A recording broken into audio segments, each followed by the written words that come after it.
My name is Sherry Guess, and this is the Heavily Meddled Podcast. On this podcast, I interview patients, medical professionals, and industry insiders, having important discussions regarding the all too commonly experienced but lesser identified symptoms of hypersensitivity to metals contained in implanted medical and dental hardware, diet, and environments. These metals often cause a variety of dysfunctional immune responses, chronic pain, and other syndromes that fly under the radar of most patients and physicians. During these interviews, the patients and I discuss ideas for managing symptoms, share personal lifestyle modifications, and talk about how to advocate with and educate providers pre- and post-surgery, along with options found for implant removal and the how-to of adverse event reporting. This podcast does not give medical advice. From time to time, I may interview medical professionals that render personal opinions you can use to follow up with your individual provider. Let's roll.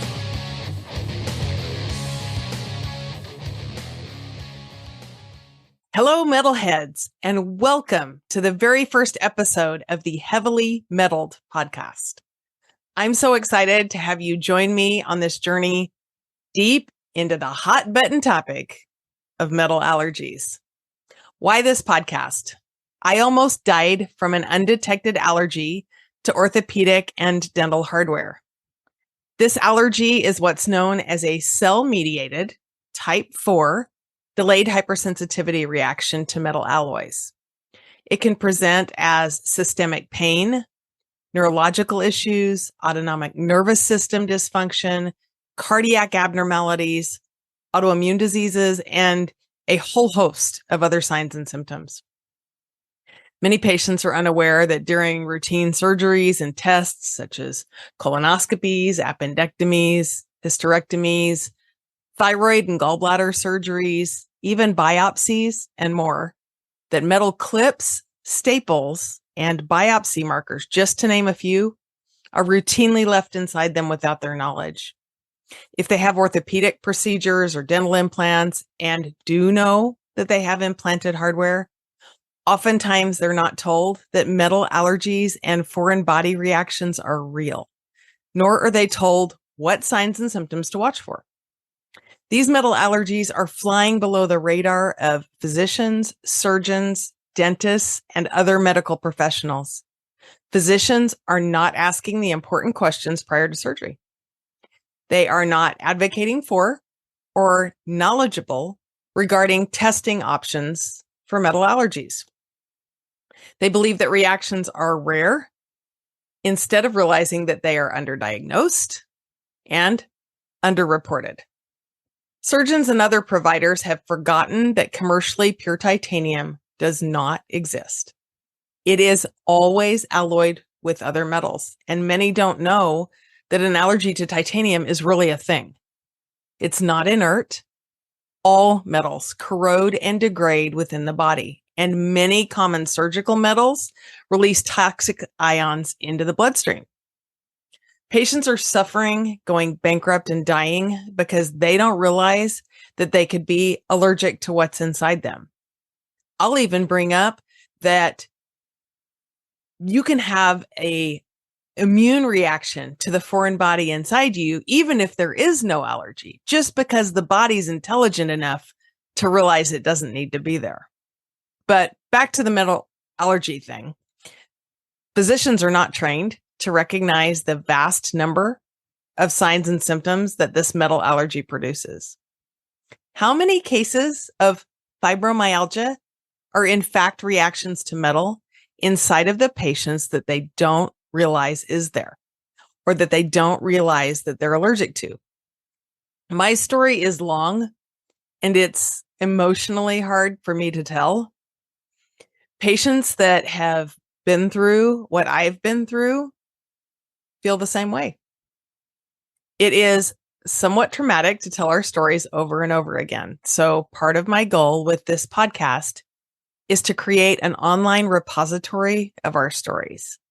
We'll discuss what worked and what hasn't worked in regards to recovery.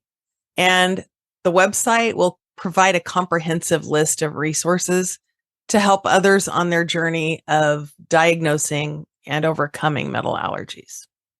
We have many patient interviews on the schedule that will show you just how not rare this allergy is. Many have made absolutely dramatic recoveries from years and even decades of severe chronic illness. Their stories will absolutely blow your mind and make you question everything you thought you knew. Along with patient stories, future episodes on the docket are going to include guest appearances by surgeons, physicians, and industry experts on a variety of metal allergy related subjects, such as clinical trials, testing, device manufacturing, surgical experiences, patient advocacy, metal toxicity, mental health, and even detox. We're going to have special Q&A episodes, how-tos on adverse event reporting, which I still need to do, advanced directive guidance, and all you need to know about pre-surgical consents. We are truly calling for a badly needed change within the medical industry, as well as improved legislation and regulation for us and others like us. So let's go ahead and get into it. First things first, what's a type 4 metal allergy?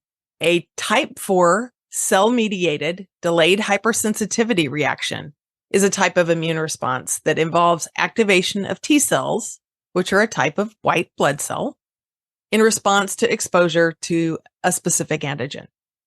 This reaction occurs several hours to a few days after exposure and results in inflammation and tissue damage at the site. An example of a type 4 reaction would be something like contact dermatitis. A type 4 allergic reaction is different from food allergies, different than seasonal allergies or symptoms. While both types of reactions are hypersensitivity reactions, they are different in terms of their mechanism, their time to onset, their symptoms, and their triggers. So let's look at them. Type 1 reactions usually occur immediately after an exposure to an allergen, usually within minutes to an hour, while the time to onset for type 4 reactions occurs several hours to a few days after exposure. The mechanism for type 1 reactions involves the release of histamine and other mediators from mast cells in response to the binding of allergen to IgE antibodies. By contrast, type 4 reactions involve the activation of T cells, which lead to inflammation and tissue damage. Regarding symptoms, type 1 reactions often result in symptoms such as itching, hives, swelling, and difficulty breathing. Instead, type 4 reactions cause a range of symptoms, which can include skin redness, swelling, itching. They can also result in chronic infections and autoimmune diseases. As far as triggers are concerned, type 1 reactions are triggered by allergens such as pollen, animal dander, or certain foods. Type 4 reactions differ as they are triggered by antigens such as chronic infections, contact with certain metals, or chemicals. So now that you understand which type of allergy I'm talking about within the context of the podcast, let's talk about my personal story. My story has a ton of ups and downs, and the short version is pretty much that I went from active, thin, healthy, to a litany of health issues and surgeries. I fought a brutal battle with Lyme disease. There's that chronic infection component. It was brought on by an immune system that literally cratered due to the reaction caused by my implanted medical hardware. I have lots of it. And it was all implanted during about half a decade, which is a relatively short period of time. Once we found out the true issue, looking back over the very long history, we were finally able to connect all the dots. Not kidding. I learned the hard way what many doctors don't even believe is possible. Not only is metal allergy possible, but it is a huge issue occurring for many people. As I've already mentioned, it's not something that is even on their collective radars overall. Just before my diagnosis, I had an appointment with a physician that was fellowship trained as an allergist, immunologist, and rheumatologist. She's board certified in internal medicine, and I just knew that she was going to solve all my problems. I paid a lot of money for her to tell me that she didn't know what was wrong with me or why I had so much pain, but that I'd pretty much just have to live with my symptoms. Literally offered me no hope whatsoever because she said I wasn't exhibiting any of the signs of an allergy to metals. Let me tell you that I got a crash course in metal allergies and pretty quickly learned that I was exhibiting every symptom of metal allergies. I would then utter one of my favorite quotes about 50% of doctors graduating in the bottom half of their class. For real. In reality, the practice of medicine isn't that simple or straightforward. So I'll go back and start at the beginning because I really want you to have the whole story and to see how a lot of seemingly very small issues added up to create one big, massive storm. Even the details I'm about to share that you may not think will tie in, I promise you will in the end, and you will be shocked at the intricacies of this crazy journey. I was always super active. I grew up in the mountains of the West where I developed my total love for the outdoors. I loved to travel and am a complete and total gypsy. I participated in professional rodeo as a barrel racer. I toured the world as a publicist for some of the world's largest rock bands, which is my throwback and hat tip to them with the Heavily Metaled podcast. And I wrote for a popular national music magazine. I competed in ballroom-styled country western dance. I loved to snow and water ski and even taught ski school. I loved to trail ride on horseback through the mountains, go whitewater river rafting and hiking in God's country. I cared a lot about fitness and often worked out 5 days a week. My motto was pretty much, I'll sleep when I'm dead, because I lived and played hard. I was also pretty hard on my body, and by the time I was a young adult, my body was literally already feeling 60 years old. When I was 14 years old, I flew off the back of a motorcycle at 70 miles an hour. Yes, you heard that right. Wearing a dress and no shoes and no helmet. What followed that was 48 hours in the ER where they pulled over 1,000 microscopic rocks out of the bottom of my feet and scrubbed my raw skin with a wire brush to clean me up. You can't even imagine the pain because I don't do pain meds. I was covered with second-degree burns from the asphalt and spent over a month in bed recovering. I had to learn to walk again. I still have a lot of asphalt that's embedded in my leg, and I was pretty lucky I lived. I endured several serious car accidents in my 20s and had my fair share of going head over heels on snow and water skis. Once a horse I was on spooked at something and threw me straight over its head about 20 feet, where I promptly landed flat on my tailbone. Then there was my rodeo and barrel racing hobby, which repeatedly slammed my pelvis into the saddle as my horse rounded barrels at lightning speed. Doesn't that all sound like a lot of fun? It was seriously fun. I've had a really, really great life. I miss it a lot. A joke throughout all my youth is that something always happened or hurt, and I even won an award for that at a church camp. The only thing really worth mentioning about my relationship to metal in my youth is that, like everybody, right, I had a lot of trouble with earrings and cheap jewelry. I always just thought that this was normal.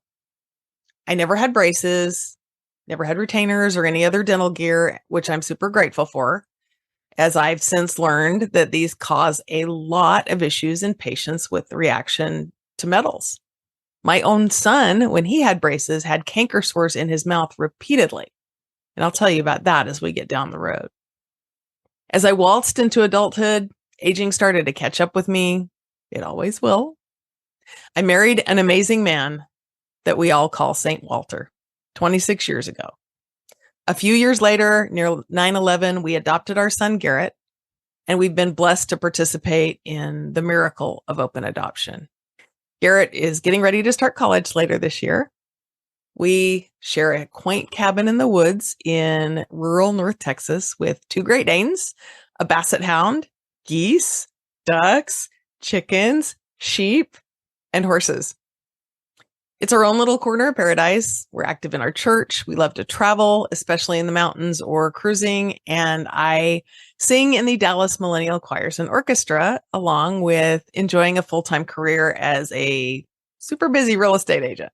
I'm super blessed with that. My surgical history began in about 2000, not long after I got married to my dear husband. Somehow I herniated a disc in my low back at L5S1 while I was readying myself for a barrel race. And we would come to find out in the acute setting and more over time that the problem really extended beyond my lumbar spine into my pelvis. I spent about a year mostly in bed trying to get the proper diagnosis and round up the right treatment. Conservative treatment didn't really work. Ultimately, I would fly to California for a microdiscectomy and cold laser treatment to heal up annular tears inside my disc and herniations that were located at the L5S1 vertebrae. The surgery went well, but upon arriving home, I still had a ton of trouble in my pelvis with what I now know to be my SI joints. We tried medication and radiofrequency ablations at the sacral nerves. Eventually, I was able to return to full functioning, but that was a really rough ride. Things were good after that for close to 8 years, but in 2009, after a pretty good bout with numbness, tingling, and weakness in my hands, I found out that I would need a cervical fusion for a damaged spinal disc. I had many episodes of whiplash during all the adventures and accidents, so it really didn't seem too out of the ordinary that my cervical spine was damaged. I underwent all the normal amounts of testing and conservative treatments, after which the surgeon recommended a cervical fusion. So I saw a lot of spine docs, but never really found the right fit until a close friend of my mom's recommended a surgeon that they were super close with from their church. This doctor was critically acclaimed, and he was a clinical trial doc, along with being one of the spine docs for the US ski team. I'm so in with that. He specialized in minimally invasive surgery and really went the extra mile to not gaslight me, to understand me, and to just really try to get me better. I was pretty nervous before this major surgery. I mean, it is my neck. And I specifically remember telling him something like, "Hey, I've had allergies to jewelry my entire life. Do I need to worry about any of the metal you're putting in my body?" He firmly answered no. And figuring that he knew better than me, I went down the road. That surgery was successful. It resolved the symptoms in my arms and hands, and I returned to some degree of normalcy. Somewhere during the years that followed, I had another car accident, and I would need surgery to correct tennis elbow, even though I didn't ever play tennis. Did seem kind of strange looking back that so many of the conditions that only needed surgical repair in a small subset of people usually were required for me in identical circumstances. This was kind of another clue that I would be able to knit into the whole picture over a decade later. In 2007, I started having trouble with my thyroid levels, and in 2012 would have my thyroid surgically removed. It was supposed to be the size of my thumb, and it was the size of my hand. Thankfully, the surgeon that removed my thyroid did so leaving no metal or foreign bodies behind. He did leave some Surgicel, which is a mesh to assist in healing, which I had a really strong kind of allergic reaction to. That reaction was actually related to metal. We'll discuss why a little later as I get down the road with this story. The doctor had never seen anyone allergic to Surgicel before, and rarely, if ever since, because I actually talked to him like last year. I now know some horror stories regarding doctors that used metal clips to ligate blood vessels during this surgery. It's actually fairly common. It was in 2014 that all the fun really started. In January of 2014, I suddenly developed a large, painful ovarian cyst. Being faced with surgery before, again, I sought out the most local recommended physician for the specialty. He was holistic and forward thinking, and he had a great bedside manner. He agreed to take out the cyst, no problem. But also because I was no longer of childbearing years, he suggested that I allow him to remove my uterus as well as a remaining damaged fallopian tube. I wasn't using them. My spouse and I decided becoming pregnant was still not a good idea for us. I had an elevated risk of an ectopic pregnancy, so it was just kind of a no-brainer. Thankfully, this doctor used no metal anything in this surgery either, but he actually did set off a firestorm. Stay with me. A few weeks after my recovery from the hysterectomy, I set off on a power walk close to my home with my 130-pound Great Dane named Chip. Chip's a big boy, saw the neighbor's dog, got excited, and lunged to run, pulling me flat on my face. This simple fall turned out to be not simple at all. It set off a cascade of symptoms and sent me into a spiral that I would not pull out of for 8 years, to be exact. I assure you the history is all pretty relevant, so keep hanging on. I had an abnormal amount of pain from the fall with the dog, but also during this time, I was having some hormonal issues caused by the hysterectomy and the ovary that they left, which decided not to wake up. Pretty much now I had no estrogen, challenging, but made more challenging by the fact that I also had no thyroid. So the story here is that estrogen binds thyroid hormone, and when the estrogen was removed, I wound up with too much thyroid hormone and literally went physically and mentally nuts. Doctors couldn't figure this one out either, so guess who did? That's right, yours truly. I took a month or so to recover from that, and we finally figured out that the problem was chemical and that I wasn't, in fact, crazier than I had ever been. It was during this time that my lumbar spine began presenting more and more issues. And what followed at this point was testing and injections and appointments, all the insurance company hoops until the diagnosis was sure. And it was determined that I would require lumbar fusion surgery. The amazing thing is that prior to this surgery, with absolute sheer determination, I took a month-long bucket list trip to Germany, Switzerland, and Austria to see castles and eat chocolate and fondue. That did not do my girlish figure any favors.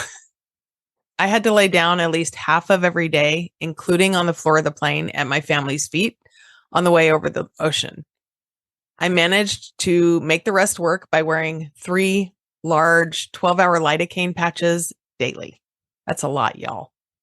I was able to hike up to regal ice caves, to wander German castles, to go down slides in the Austrian salt mines, and stroll the picturesque Swiss villages for more time than I can even imagine now was possible. Where there's a will, there is totally a way, I suppose. The best was hiking the hills high above Zermatt with postcard views of the Matterhorn on a blue sky day. We met friends on the trail and hiked until my legs would literally not go anymore. It was right at this time that we found a restaurant called Chez Veroni with seating that reclined. What? Like, I'm talking zero gravity. Remember that I could barely sit and I couldn't stand very well, but I could lay down. So by some stroke of luck, we're able to score a reservation at the spur of the moment at this restaurant where they're like normally sold out for 6 months.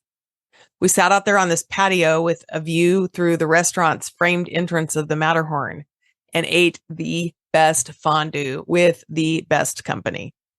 It was truly a bucket list experience, and I honestly cannot tell you how I did it when I look back. When I returned, the same doctor that performed my cervical fusion in 2009 also performed my 365-degree lumbar fusion.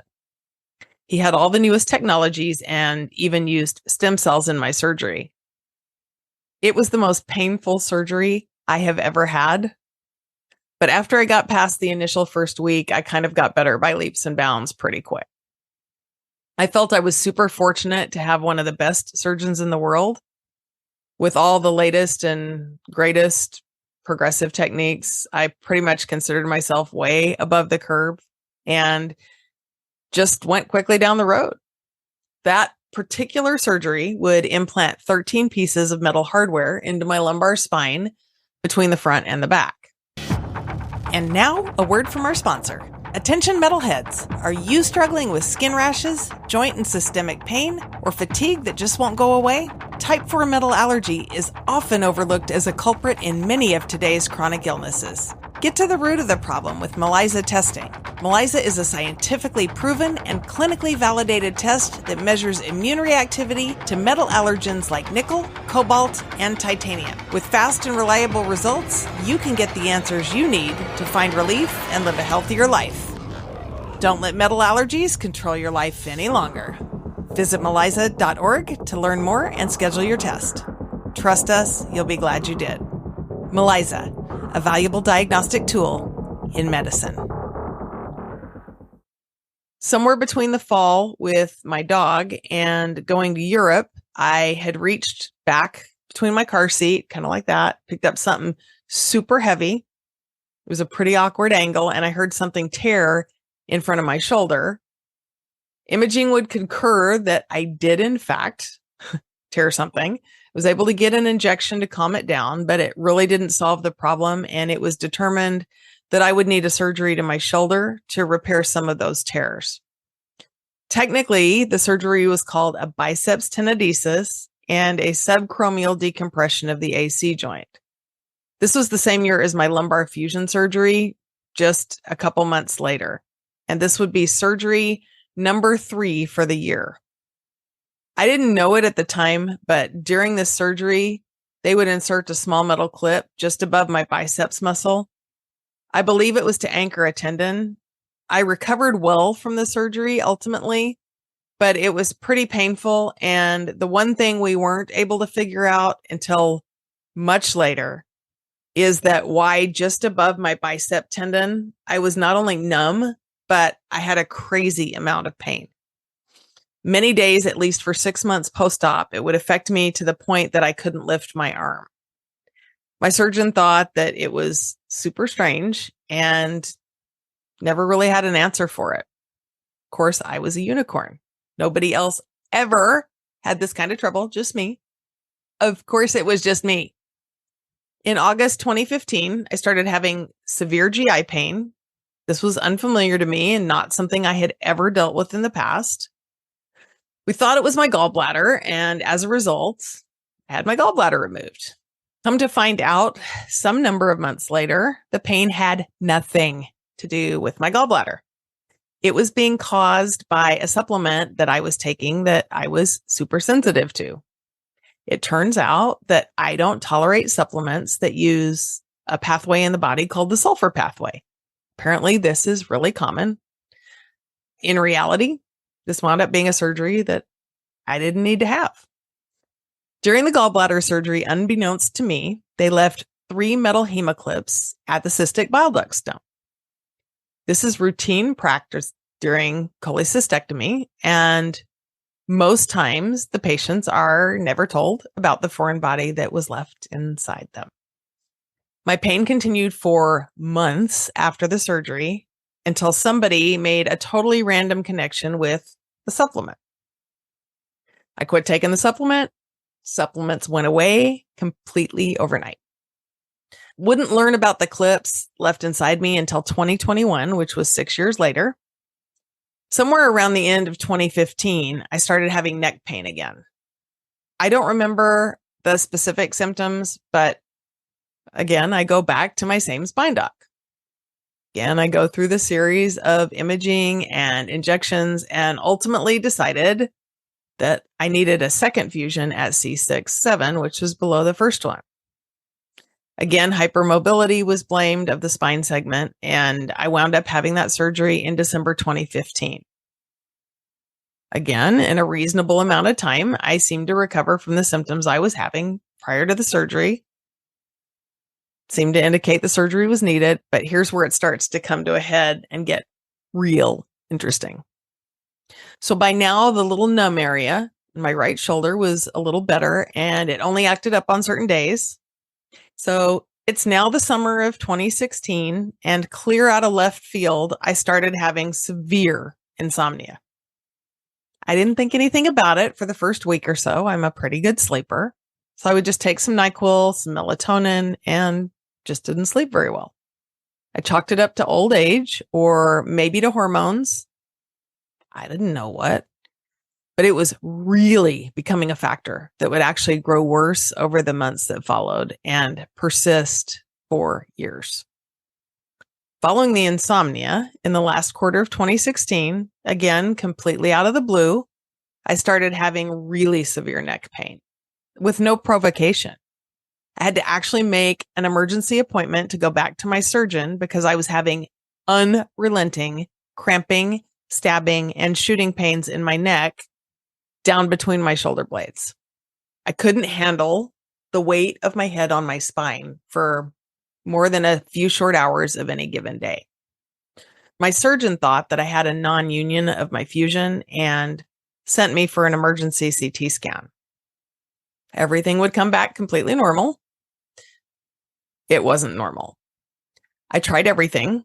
I tried ice, heat, rest, acupuncture, PRP injections, stem cell injections, and nothing almost would relieve the incessant pain. I wound up having to wear a hard neck brace for 6 months for at least half of every day. We wouldn't have an explanation for this either for almost several years. I didn't know what else to do but to function with the neck brace. At least I could function that way. I kind of had to get over people looking at me and being self-conscious because it was literally the only way I could get through life for so long. I started having trouble walking also at the end of 2016 with a lot of focused pain at my knee. After some imaging, it was determined that I had some kind of strange bone growth on the inside of my knee, just like a little ball. Surgeon removed that, no metal inserted. We're still kind of unsure what caused that. It was just another weird thing that developed randomly without much of an explanation. It was around this time that I started having some pretty significant pain in my pelvic area. Ultimately, it was my SI joints, but we wouldn't figure this out for several years either. I started physical therapy, and after some provocative testing at my first appointment, I had some kind of really major flare that nobody could explain. This time it was my thighs that had cramping and shooting pains, and my legs felt like literally they weighed 3,000 pounds. If I walked or sat hardly at all, I would get pains that would almost send me to the emergency room. So first it was my neck that went, and now it was my legs. I legitimately told my husband that I seriously thought something was eating my body, a little bit at a time. I went to the emergency room several times in really uncontrollable pain, and every single time they could find nothing at all, and my testing was completely normal. I'm an intelligent girl, and I started to feel like I was going completely insane. Every doctor and nurse looked at me like I was crazy. I knew I wasn't crazy. I couldn't take most pain medications, so pretty much just had to live with the pain that was pretty much a 9 or 10 out of 10 all day, every day. Couldn't sleep almost at all at this point and literally could barely walk 5 feet. I could get myself to the bathroom and back to the bed, and that was about it. Literally, there was no explanation.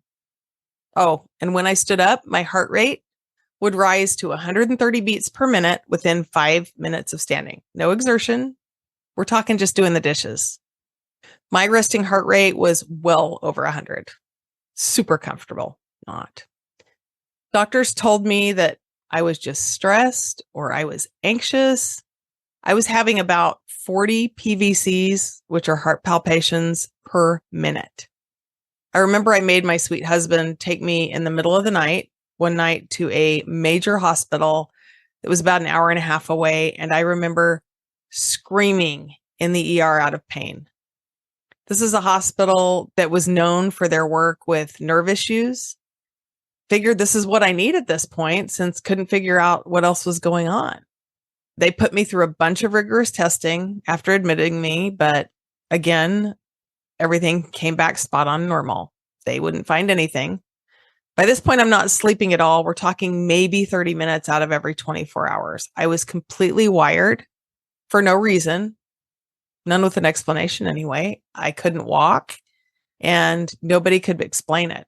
Mechanically, I could walk, but I couldn't tolerate walking without all my muscles seizing. I had burning sensations, especially inside my brain. I don't know how else to describe it. I was having what I called brain zaps, or what felt like little mini seizures. I felt like I had electricity running through my body from head to toe.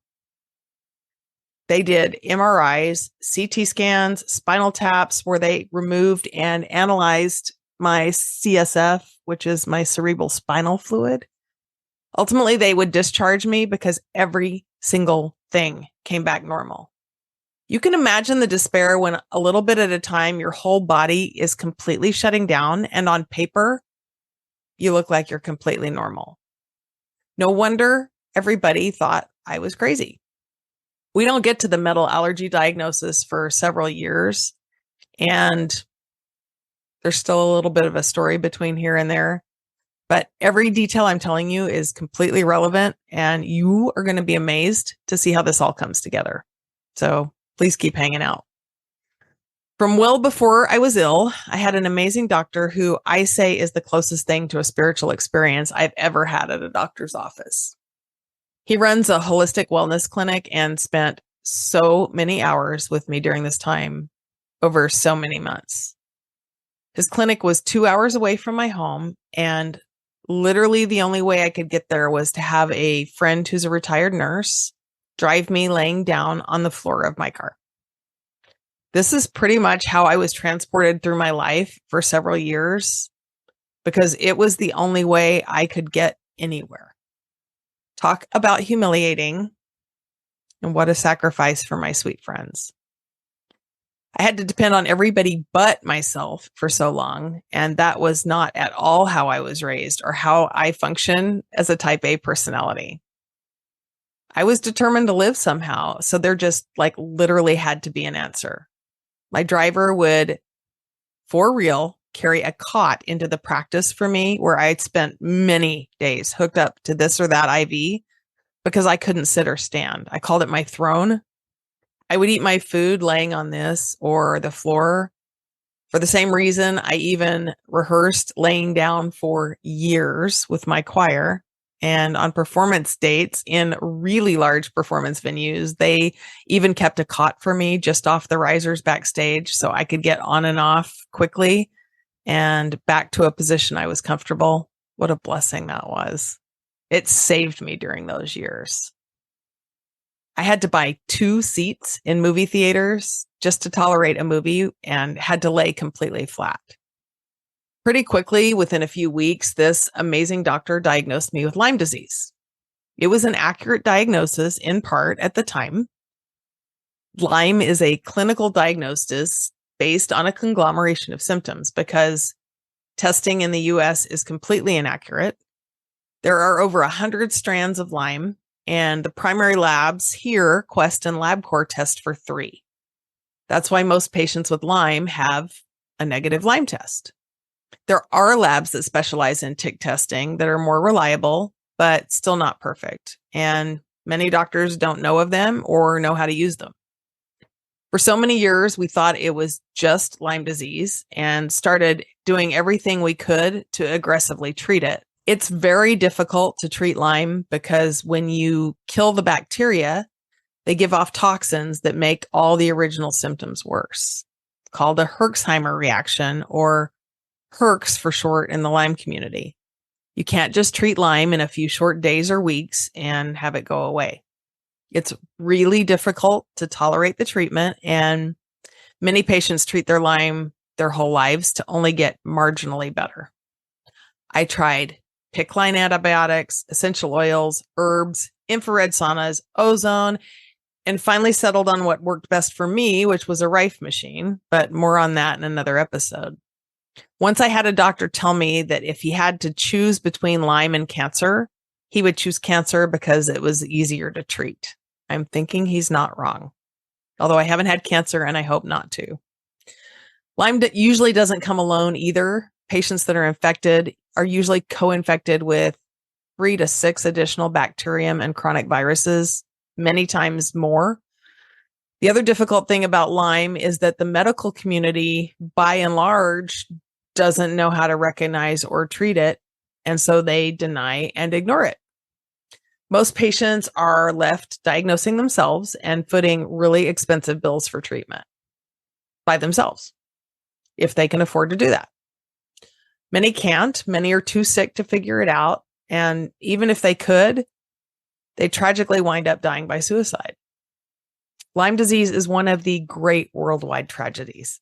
The closest thing that I can compare it to would be like trying to diagnose and treat yourself for cancer.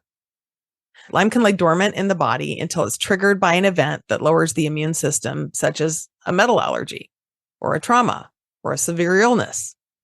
The story of Lyme does have a place within the story of metal allergies. At some point, it's likely going to be a podcast episode, but pretty much once the immune system is compromised, it makes a perfect breeding ground for Lyme and co-infections to flourish, as well as a whole host of other chronic viruses and syndromes. Our bodies were totally designed to heal, but when the immune system is completely overwhelmed, it just can't do that. So a lot of things happen while it's down, and Lyme happened to me. So going back to treatment, I was treating my Lyme regularly and was getting somewhat better, maybe 20%, 30%.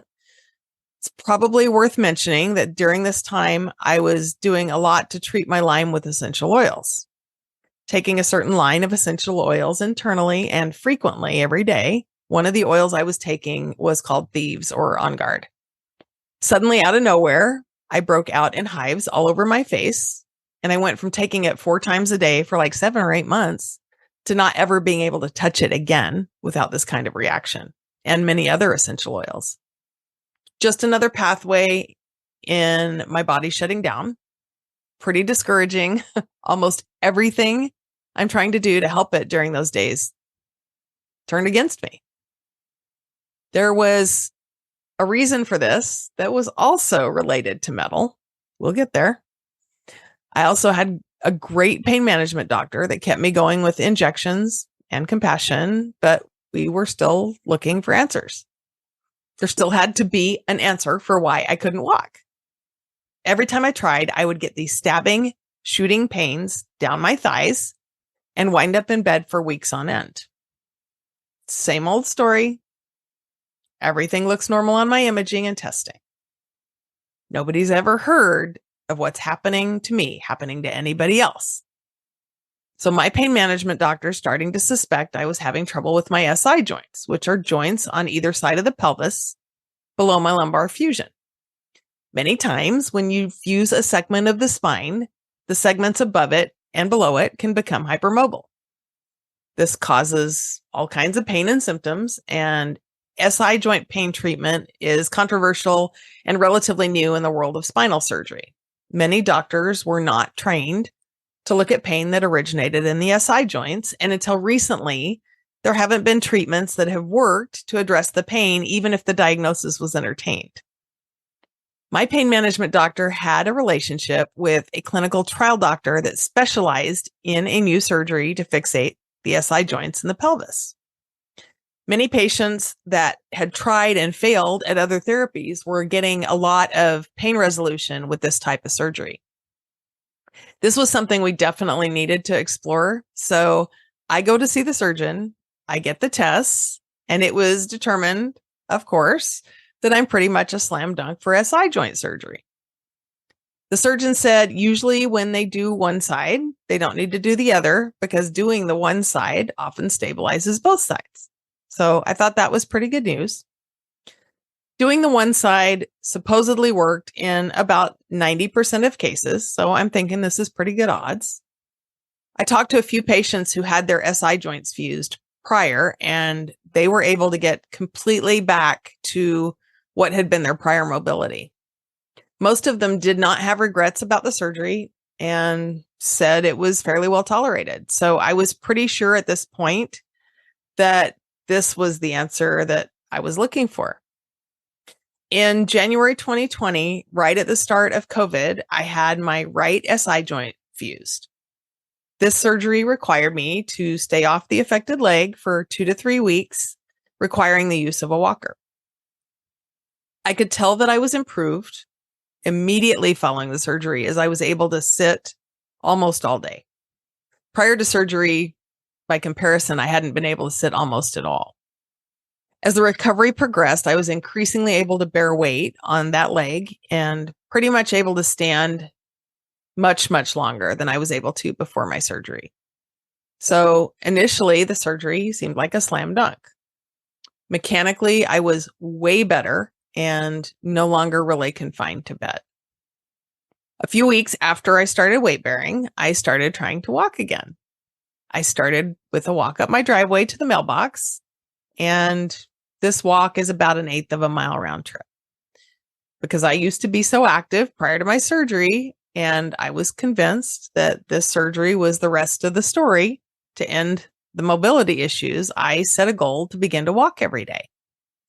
At the end of day 1, I was pretty sore, but I'm recovering from surgery, so I just thought that this is a normal part of the process.